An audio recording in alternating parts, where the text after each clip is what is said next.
Salut à tous et à toutes et bienvenue aujourd'hui dans ce premier épisode de 5 minutes pour comprendre. Dans ce premier épisode, je vais vous présenter le manga One Piece. Alors One Piece c'est quoi?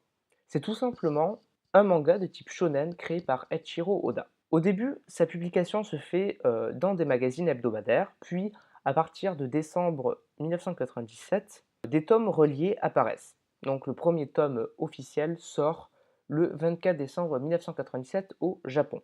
La série est toujours en cours, c'est-à-dire que depuis 1997, le manga, qui a connu très peu de pauses, continue avec une publication régulière. Ainsi, One Piece relate les aventures d'un équipage de pirates, avec pour capitaine Monkey D. Luffy, qui a pour objectif de devenir le roi des pirates.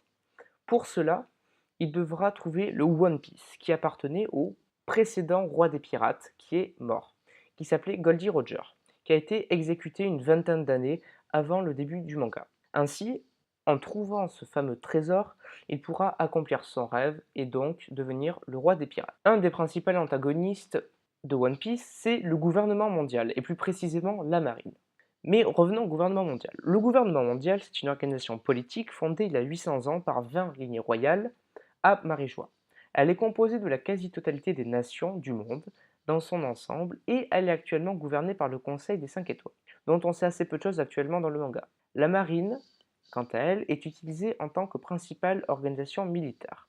Donc la marine est un des principaux antagonistes de longue durée du manga, tout comme les 7 capitaines corsaires qui sont sous le contrôle de la marine, et les 4 empereurs, qui eux sont d'ailleurs présents dans le Nouveau Monde.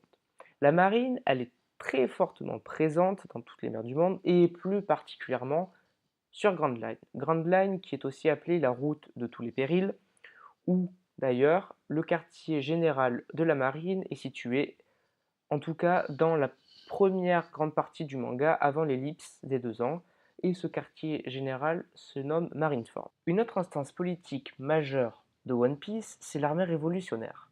En effet, ce groupe politique a pour objectif de renverser le gouvernement mondial, qu'il a désigné comme son ennemi. Ses dirigeants ainsi qu'une grande partie de cette armée ont beaucoup de connaissances et ils contestent les 800 ans d'histoire instaurés par les dragons célestes qui sont les descendants des souverains qui ont créé le gouvernement mondial. Le chef de cette armée révolutionnaire n'est autre que le père de Luffy, Monkey D. Dragon.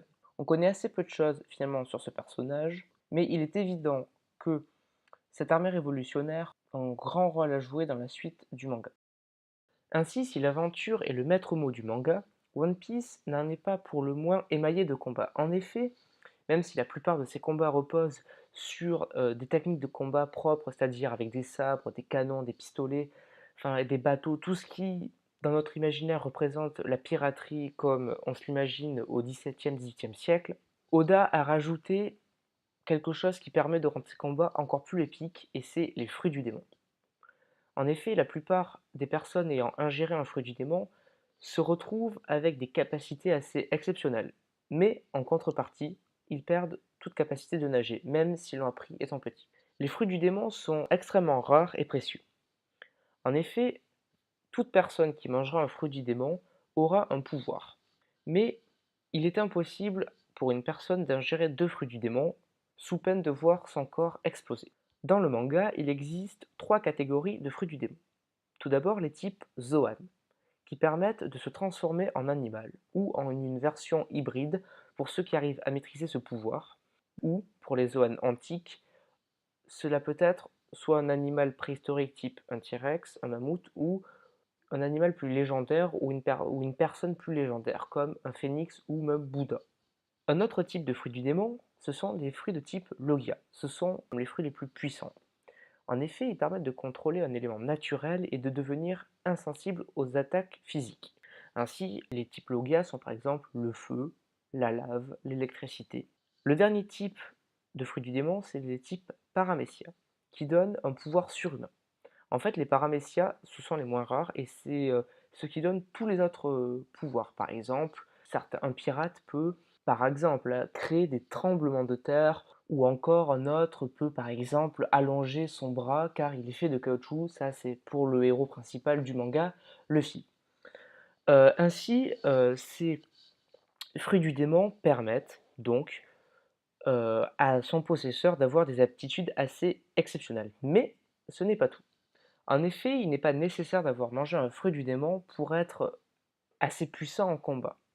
En effet, il existe de nombreuses techniques de combat propres à chaque personnage.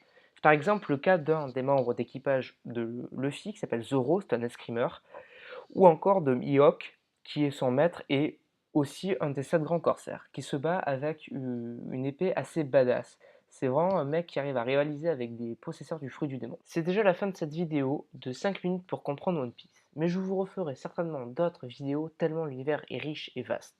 Si vous avez aimé la vidéo, n'hésitez pas à vous abonner, à partager et à mettre un pouce bleu, ça fait toujours plaisir. Sur ce, je vous souhaite une très bonne journée. Salut à tous.